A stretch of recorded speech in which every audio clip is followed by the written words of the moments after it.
Excellent. Hello, everyone, and welcome to the TA Job Market Review with me, Robert Nunn. And today I'm joined by the excellent Helen Murdoch. Welcome, and thank you for joining me. Thank you. Thanks, nice to be here. Excellent. Can you briefly introduce yourself and your background in TA and talent acquisition? Sure, I'm Helen. I've been working in TA for, I think it's about 12 years this year. I started agency, typical route where, you didn't know what I didn't know what to do when I finished university, got a call about a consultant job. I was like, right, yes, okay. And then I went in-house 2015 and I absolutely loved it. And since then, I've worked within publishing, within tech and scale up, hiring everything really, doing a lot of process implementation, a lot of like tech stack implementation, things like that. And I now find myself looking for a new job. Excellent, and hence why we're speaking. And I know we've been connected for a while, but this is probably the first time we've spoken. And you've only just entered the job market yourself, but how would you describe it? What's your first experience, I thoughts on it? think tough is how I would describe it. So when I moved jobs in 2021, there was this huge boom within talent acquisition. People could not get enough of this, I think, because of the massive cull that happened in the pandemic. But at the minute, it is quite tough out there. There are a lot of positions advertised, and I know obviously application numbers are always a little bit dodgy on LinkedIn, but does seem to be a huge competition for it. And it's been an interesting week of job hunting so far. Few rejections that have come through really quickly, which surprised me. But there are some really good jobs out there. Yeah, I'm starting to see a few more come through. Yeah, but how are you approaching your job search? What is there a particular strategy that you're adopting? I don't know if I've got kind of a full strategy of it. What I'm doing is a bit of a mixed approach. So I'm obviously doing kind of your traditional application side of things and looking at, different types of CVs and what will work on that side.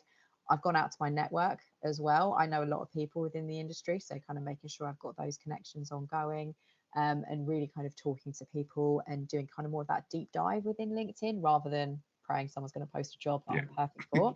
I've also been on the talent community Slack channel, looking at in-house recruitment channels as well, just to, I think, do more of that social side of things, because I think the days where you could, just apply for a job, tick the box, I just don't think it works as well. I think we need that extra effort now. And I've also been keeping up with my personal branding on LinkedIn as well, and kind of talking about the journey, because with the algorithm changes, if I stop posting, then I'm just going to drop out of LinkedIn and all my hard work will be gone. Absolutely, and that leads well on to the next question. I mean, what importance do you put on networking and personal branding I with your think search? for talent roles, I think it is a really, really big part of it. I think, especially if you're come from a background of, scale ups and things like that, where you've not got a huge brand name to back you up, I think having a really strong personal brand is essential for that, because that's how candidates connect with it.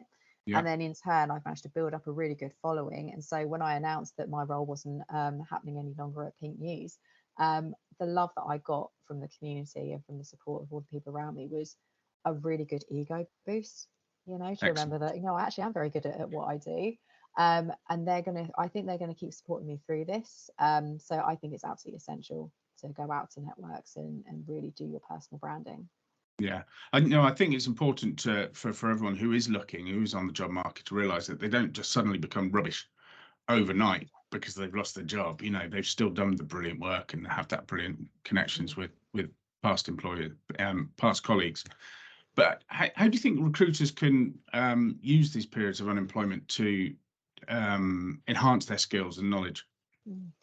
I think there's a range of different ways. So the Open University does loads of free courses that you can do online. So if you're looking to kind of diversify or get interested in certain subjects, I think that's a really good thing to do.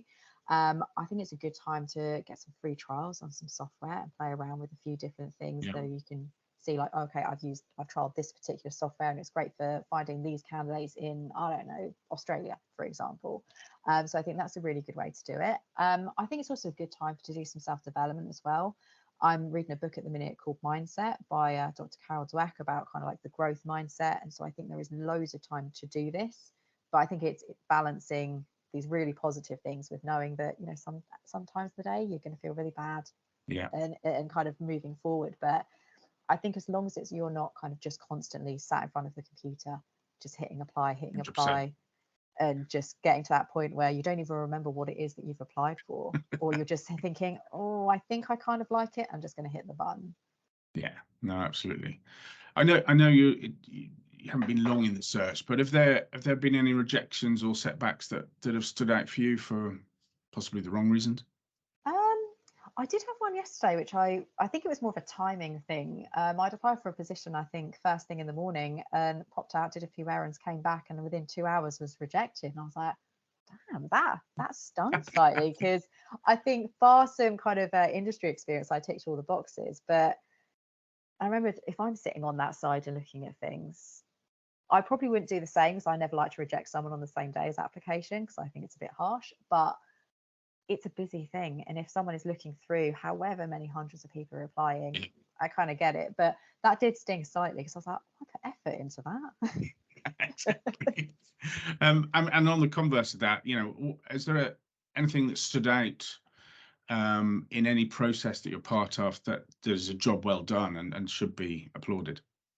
Yeah, I think I've seen a real uptick in kind of the quality of the adverts that are coming out. Yeah. I feel like when I was last looking for a job a few years ago, it was very much of I put the entire job description full of jargon up. Yeah. And I'm not seeing that as much. People seem to be really taking the effort, which I think is a fantastic shift. Good. That it's good to know that people are taking on board feedback. I'm sure they're reading and doing Mitch Sullivan courses and stuff like that to really improve God that bless side of it. Mitch Sullivan. God bless Mitch Sullivan. Oh, I've done the course. I loved it. And final thoughts, given the roller coaster that the TA industry has had over the last 18 months, 18 months ago, we were more in demand than your DevOps engineers, to where we are now. What do you think is next for the industry? What's 2024 going to have in store for us? I think it's going to be about diversifying what talent does.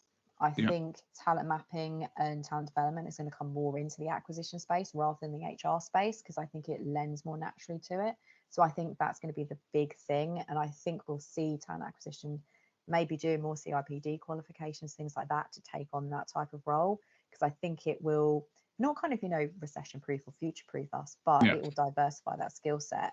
So I'm very much within that acquisition space, but I do have some of that talent development pieces. And it's got me thinking, oh, is this the way that I diversify and protect myself? Because, like you say, when these bad times hit, acquisition gets slashed.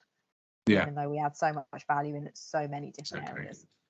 Yeah, and trying to protect ourselves from, I suppose, that boom and bust feature that we go through. And I think when talent is going great, it is one of the best jobs you can do. I don't think there's another role where you do so many different things and have such impact on the business. I can't think of another role that does that. Brilliant.